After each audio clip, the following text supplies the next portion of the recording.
Have you ever noticed that when the internet goes down, some people immediately feel lost, almost as if they can't function, while others see it as a rare chance to relax? It's strange, isn't it? We complain about technology taking over our lives, but the moment we're disconnected, we realize how much we depend on it, even for the smallest things. Hello and welcome to English on Repeat. I'm Chloe. And I'm Tom. Today, we're talking about digitalization in everyday life, a topic that's not just about smartphones and computers, but about how our whole way of living has changed. We'll explore the benefits and challenges of living in a digital world, share some personal stories, and ask some important questions about how digitalization is shaping our routines, our relationships, and even our minds. Whether you love technology or sometimes wish you could escape from it, this episode will give you plenty to think about. Let's jump in. Let's start with an ordinary morning. For me, before I even get out of bed, I check my phone. I look at notifications, see what's happening in the world, and reply to urgent messages. Sometimes I realize I've spent 20 minutes scrolling before I've even brushed my teeth. I can relate. I used to have a simple routine. Wake up, make coffee, maybe read a newspaper. Now, everything starts with a screen. My phone is my alarm clock, my weather forecast, my calendar, and my news source. It's convenient, but I wonder if it's healthy. On the one hand, I can organize my day and communicate instantly. On the other hand, I sometimes feel like I'm already stressed before the day has properly started. That's a good point. The more we rely on digital tools for everything, the more we risk losing the ability to just be present and enjoy a quiet moment. Think about shopping, for example. I rarely go to physical stores anymore. I buy almost everything online: clothes, books, even groceries. It saves time, but it also means I don't interact with shop assistants or other customers as much as I used to. I do the same. It's so easy to compare prices and read reviews online. However, sometimes I miss the experience of actually touching a product before buying it. Also, small local shops are struggling because so many people now order from big online companies. That's true. Digitalization has made life more efficient. But not only has it changed our habits, it has also changed our communities. Some people feel more isolated, especially older generations who aren't comfortable with technology. In contrast, younger people often feel more connected than ever because of social media and instant messaging. They can make friends across the world, join online groups, and share experiences instantly.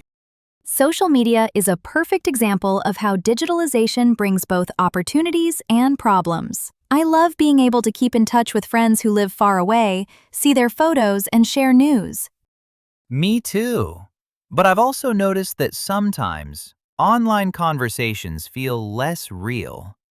People can say things online that they would never say face-to-face. And misunderstandings happen more easily when you can't see someone's expression or hear their tone. Not only that, but social media can make people feel left out. When you see everyone else's perfect lives online, it's easy to compare yourself and feel unhappy, even if you know it's just a highlight reel. There's even a term for that: FOMO, or fear of missing out. The more we see online, the more we feel we're not doing enough or not living life to the fullest.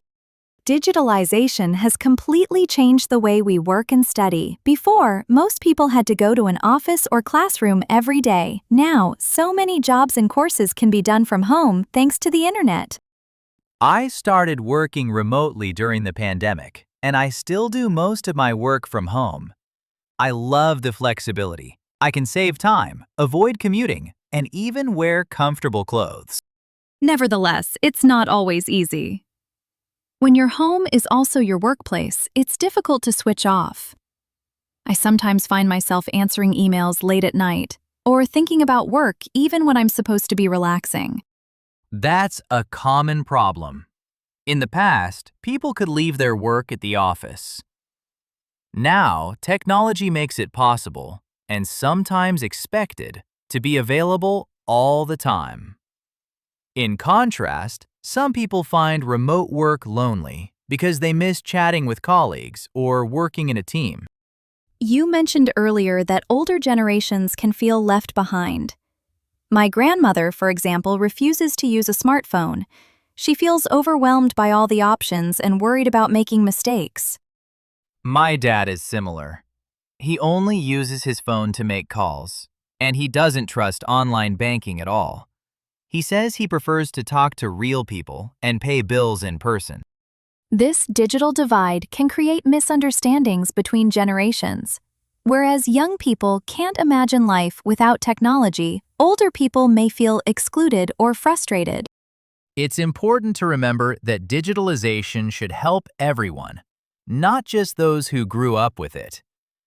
If we want a truly connected society, we need to make technology more accessible and easier to learn for everyone. There's another side to digitalization that we should talk about: mental health. While technology can keep us connected and informed, it can also increase anxiety and stress. Absolutely. The constant flow of information, notifications, and messages can be overwhelming. Sometimes, I feel like I never have a quiet moment because my phone is always buzzing. In addition, online life is often full of pressure. People feel they have to respond quickly, keep up with trends, and present a perfect image. This can lead to stress, sleep problems, and even depression. On the other hand, digital tools can also support mental health. There are apps for meditation, online therapy, and support groups where people can share their feelings. So, it really depends on how we use technology. One thing that worries me is how much personal information we share online, sometimes without even realizing it. Every time we use a search engine, shop online, or post on social media, we leave digital footprints that companies can track. That's right. I recently read that data about our habits, interests, and even our locations is collected and used for advertising, or even sold to other companies. On the one hand, this can make our online experience more personalized. On the other hand, it raises serious questions about privacy and security. If our data is not protected, it can be stolen or misused. Identity theft, online scams, and cyberbullying are real dangers in a digital world. It's important to be aware of what we share and to use privacy settings carefully. Not only should we protect ourselves, but we should also help others, especially children, understand how to stay safe online. Let's take a short moment to focus on language. When we talk about digitalization, we often use the passive voice because the action is more important than the person doing it. For example, personal data is collected by companies, or many jobs are being replaced by automation. The passive is useful when we don't know who is responsible, or when it's obvious. For instance, new apps are developed every day, or goods are delivered to your door. Try to listen for passive forms in news reports or articles about technology. They're everywhere. As English learners, you're probably already using digital tools, maybe an app, a website, or podcasts like this one. Digitalization has made learning more flexible and interactive. That's true. I remember when learning a language meant going to a classroom and studying from a textbook. Now, you can watch videos, join online groups, or practice speaking with people from all over the world. However, not everyone has equal access to these tools. In some areas, internet connections are slow or expensive, and not every family can afford a computer or smartphone. This is called the digital divide. The more our world depends on technology, the more important it becomes to make sure everyone has the opportunity to join in. Otherwise, social and economic gaps may grow even wider. So, how can we enjoy the benefits of digitalization without letting it control us? For me, it's about setting limits. I try to have at least 1 hour each day when I don't use any digital devices, especially before bed. I do something similar. I sometimes turn off notifications or put my phone in another room when I want to focus. Meeting friends in person, going for a walk, or even reading a physical book helps me feel more balanced. It's not always easy, though.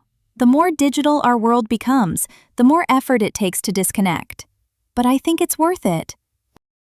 I agree. After all, digitalization should be a tool we use, not something that uses us. Now, we'd like you to think about your own digital habits. Are there moments in your day when you could use less technology? What would you do with that extra time? Or maybe you have a strategy for staying balanced in a digital world. We'd love to hear your ideas and experiences. Share them in the comments. Today, we explored how digitalization has changed almost every part of our lives, from how we wake up in the morning to how we shop, learn, work, and connect with others. We discussed the benefits like convenience and connection, but also the challenges such as stress, isolation, privacy concerns, and the digital divide. We also shared some ways to find balance in a digital world. And we looked at how language changes when we talk about technology, like using the passive voice. Remember, digitalization isn't just about having the latest device. It's about how we use technology to make our lives better and how we manage the risks that come with it. So, what's your experience with digitalization? Has it made your life easier, or do you sometimes wish things were simpler? Leave a comment and let us know. Thanks for listening to English on Repeat. Take care, enjoy your day, and maybe try a little digital detox. See you next time. Goodbye.